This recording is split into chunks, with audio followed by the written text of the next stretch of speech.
Recently, I came across this article that I thought was a little disturbing. You'll have to tell me what you think. But with regards to debt and getting out of debt, this is particularly credit card debt, obviously being typically the highest interest rate. You want to get out of that first. And there were some statistics when I came across this article, which surprised me. Um, and maybe I'm just crazy, but it seemed odd. In this first article, and that's what got me looking at even more articles, it talks about Gen Z. Gen Z, and they said from ages 18 to 26, saw their debt burden overall soar 180% between 2021 and 2023. That's obviously a significant amount for your debt to shoot up. So I started thinking, okay, well, what does this mean? How does it break down? So I'll walk you through it, and then let's see if this is something that you believe, like I do, could have a big effect on the upcoming economy. Here we are, September 2023, when I saw this. And first, if you don't mind, greatly appreciate it if you'd subscribe to the channel so you don't miss future videos. And a thumbs up if you like the videos, always appreciated as well. So digging into this, I like numbers. I first looked and said, all right, well, what is Gen Z? Because I don't know off the top of my head. And I see here that Gen Z is born 97 to 2012, which would currently at this point in time put people between 11 and 26 years old. So hopefully we don't have these 11-year-olds piling up debt. So it's got to be some percentage of this 11 to 26. Now, looking at generations, here's the next number we've got. Gen Z is about 70 million people of the entire US population. Significant amount. That's about 20% of the people out there. So this is not a small group of people, obviously. And then this article here I found shows that adult, I believe they call them, or they would consider them to be 18 to 26 years of age. There's about 58% of them. So 58% of the 70 million they consider to be adults. And in this particular article I found, which has a breakdown, they say, okay, the Gen Zers are ages 18 to 26. So I'm sorry, the Gen Zers that they're actually looking at for this study. The Gen Zers are 11 to 26. There's 70 million of them. And 58% of that 70 million are in this category, 18 to 26, what they call adult. Okay, so those are the numbers we have. So that means out of the 70 million, the ones in this study, it was roughly 40 million.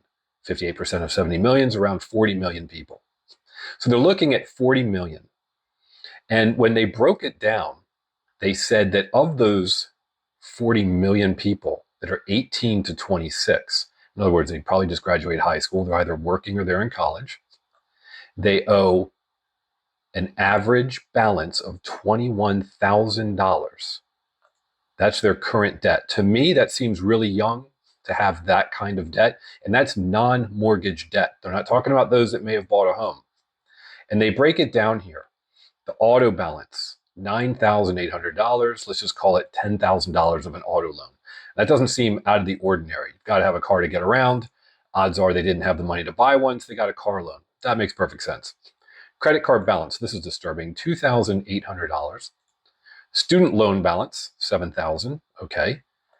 Personal loan balance, $2,000. To me, that's very odd. Total, $21,000. So we look at something like the various categories here, and when you're looking to pay off debt and you start with your highest percentage rate and go down the list, right? So typically student loan, maybe they got some government loans, I'm not sure, but those you can usually get pretty low. The interest may not accrue while you're in college. And then there are also private student loans. So I'm assuming that this might be the cheapest loan in terms of percent. I don't know. Let's just say somewhere between 3 and 6%, maybe a little more if it's a personal one, not a government one. Then you're looking at auto balance. Chances are in the last year or two or three, they may have gotten 6 to 8% on an auto loan. Just ballparking, personal loan, that may have been more like 12, 16%. Why at this age you're getting a personal loan, I have no idea. And then, of course, credit card balance, which to me is very disturbing, $2,800. And they're probably paying somewhere between 20 and 30% on that balance. If you're in the age range of 18 to 26 and you've got a balance on your credit card of $2,800, more or less, you're going to want to get rid of that. 20 to 30%, just 20% of almost $3,000. That's $600 over the course of a year if you don't eliminate it. of additional debt just in interest charges. To me, this was odd. Now, some of the numbers don't quite add up, and I think I see why. If you look at the 70 million people, and then you say, okay, 40 million have credit card debt. In this prior article here by TransUnion, they said that this group, the Gen Z group, total balances of credit card is 55 billion.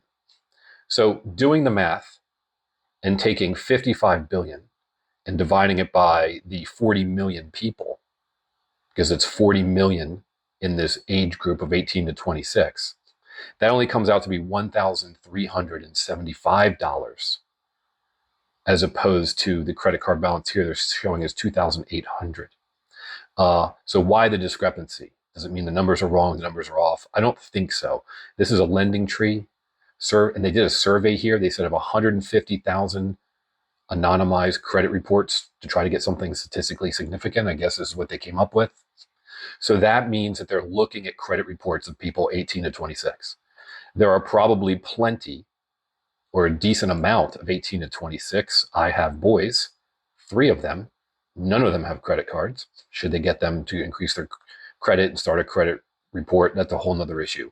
At the moment, they don't want to get them. Okay, so that's 3 of them that don't even have credit cards. So they couldn't have been pulled because they don't have credit records. So there's probably plenty, 18 to 26, that have no credit card balance. And that's why the 55 billion, it's not 1375 on average for every person. They're looking at these people that actually have credit, and they're looking at $2,800 per person. How does this affect the economy in a whole? Well, obviously, our economy in the US is greatly influenced by personal spending. Personal spending often comes with debt, or can. Should it? I don't think so. You should just buy what you can afford. But in some cases, you do, like an auto loan, and you need that. That's more of an investment. You're going to get that, and there are reasons to get these loans. But this is disturbing, $2,800. So if you're watching this, and you're in the age range of 18 to 26, you might say, well, that's not a lot of money. I make X dollars a year, blah, blah, blah. I would say to you, this should be 0. If for no other reason than to just get into the habit of not carrying a balance. And how are you going to do that? Well, you need to have a budget.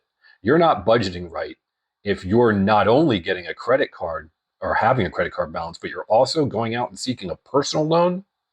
Then you're obviously not budgeting properly, or you need to reduce expenses, live somewhere cheaper, stop purchasing certain things. We have different videos on budgeting and how to do it, but you should know exactly what you spend on a monthly basis. Start doing it at a young age. The younger, the better, so that as you get older and the numbers become bigger, you're not going to end up with, instead of 2,800 in debt, millennials are 6,400 on average, Gen Xers are 9,000 on average, baby boomers are 8,000 on average. I mean, look at a millennial at 41,000 in debt, the average millennial, the average Gen Xer 45,000 in debt, and this is non-mortgage debt. So get into the habit and annihilate this. But for me, I was shocked to see that the average debt of an 18 to 26-year-old right now in 2023 is $22,000. If the economy does start to go south and we start to lose jobs because the Fed's raising rates, and when they raise rates, they do that because they want to cause unemployment and they want to cool the housing market, and that's going to create people out of work who aren't going to be able to pay off this $22,000, and then we're going to have personal loan defaults and credit card defaults, because what are they going to do? They're probably going to pay their car first because they're getting something out of it and they don't want it repossessed. There's nothing you can repossess if there's a credit card balance. Unless they have some sort of collateral, there's nothing that can be repossessed on a personal loan. Student loan, again, there's no collateral behind it. There's nothing to repossess. So they're going to pay their $10,000 auto balance first. But all these other things could just blow up in our faces. And that's a big number. 21,000 minus roughly 10 is $11,000 in debt that's probably non-collateralized. And if we start having economic issues, that could just be wiped out. Who knows what's going to happen there. So anyway, please continue to watch our videos. I hope this has been helpful. Leave in the comments what you think. I think it's a big deal that this young group has such a, in my opinion, such a substantial amount of debt, particularly in credit cards. And I'm blown away that they even have personal loans, or they're getting them at this age group, even know they exist. I don't think this bodes well for the economy in whole, but please watch our other videos, learn how to get out of debt and how to use credit cards to your advantage and how to eliminate these things for the future. I hope you enjoyed watching. Thanks. And if you've got any other topics that you think are interesting or articles you've seen related to credit card debt and the economy as a whole, please post a link and I'll take a look at it and see if the numbers add up. Thanks for watching.